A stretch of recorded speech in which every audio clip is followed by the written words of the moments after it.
We upgraded from the ATG 5000 to the L5 about 2 years ago. The upgrade to the L3 AVANCE Plus system, 100% worth it. I heavily recommend it.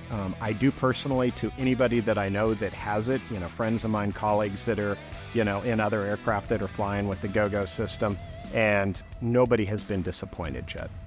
Obviously, flying an ATG 5000, the system's a little slow for what we do today. We're looking forward to the upgrade to the L5 and the increased speed. L5, I think that's going to change, and they're going to be doing a lot more surfing. I've already had some requests for faster file transfers and those sorts of things, so I know they'll be doing a lot more work with it. We have the Gogo AVANCE L3 Wi-Fi installed. It is an outstanding 21st century Wi-Fi product. Upgrading to the L5, it was an immediate noticeable difference. Our passengers noticed it right away. It was definitely worth it upgrading from the old system, and it handles multiple devices very, very well.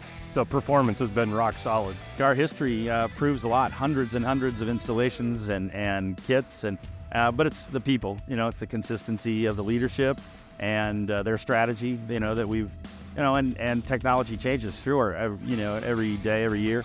But yeah, our long-term relationship with Gogo has been really good for ultimately the customer. And so that's who we touch, we appreciate, but we appreciate, the trust that we have with Gogo as well.